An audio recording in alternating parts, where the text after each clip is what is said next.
सभी को जय श्री कृष्णा। श्री गणेशाय नमः।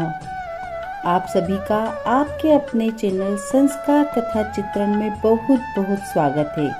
आज के इस वीडियो में पुरुषोत्तम मास महात्म कथा अध्याय 19 का हम वाचन करेंगे। और हाँ, यदि मेरे द्वारा व्रत कथा का वाचन आपको पसंद आ रहा है तो कृपया आपके अपने इस चैनल संस्कार कथा चित्रण को सब्सक्राइब कीजिए और वीडियोस पसंद आने पर लाइक कीजिए, शेयर कीजिए और कमेंट तो जरूर से ही कीजिए। तो चलिए अध्याय 19 का पाठ करते हैं। बोलिए विष्णु भगवान की जय। अध्याय 19 में पुरुषोत्तम व्रत की महानता सुनेंगे। श्री सूत जी बोले, श्री नारद जी को यह कथा सुनाते हुए श्री नारायण ने आगे जो कुछ कहा अब आप उसे ध्यान पूर्वक सुनिए। जब ब्राह्मण सुदेव ने अपने संशय को मिटाने की भगवान से प्रार्थना की तब भगवत वत्सल भगवान श्री कृष्ण बोले, हे द्विजराज, यह मेरा परम प्रिय पुरुषोत्तम मास है। तुम दोनों ने शोक में डूबे रहने पर भी इसका सेवन किया है। तुम तो महीने भर निराहार रहे हो, निरंतर वर्षा के जल में भीगते रहने के कारण तीनों कालों में स्नान किया है और वह भी आकाश के पवित्र जल से। महीने भर उपवास किया। शोक में होने के कारण चेतना नष्ट होने से तुम पुरुषोत्तम मास को जान भी न सके तथा बिना जाने ही उसका नियम पालन करते रहे। भगवान श्री कृष्ण ने कहा, हे तपोधन, पुरुषोत्तम मास सब लोकों में आता है किंतु धरती पर ही इसका पूजन फलदायी होता है। हे वत्स, धन्य हो जो तुमने इस मास में कठोर तप किया।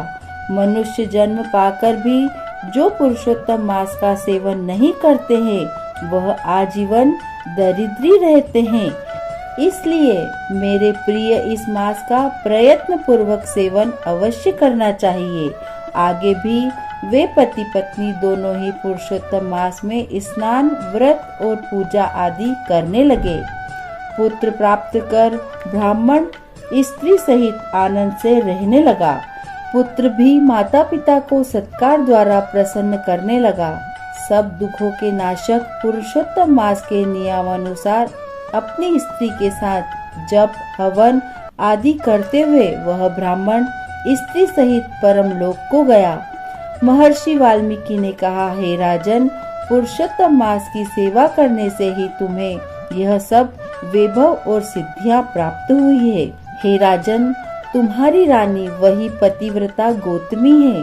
हे राजन, तुमने जो चरित्र पूछा वह हमने सब सुना दिया है।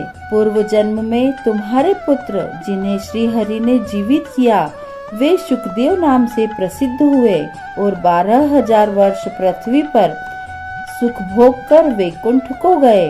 उन्होंने वन में तालाब के किनारे बड़ के पेड़ पर बैठकर तुमको पूर्व जन्म के पिता के नाते उपदेश दिया था।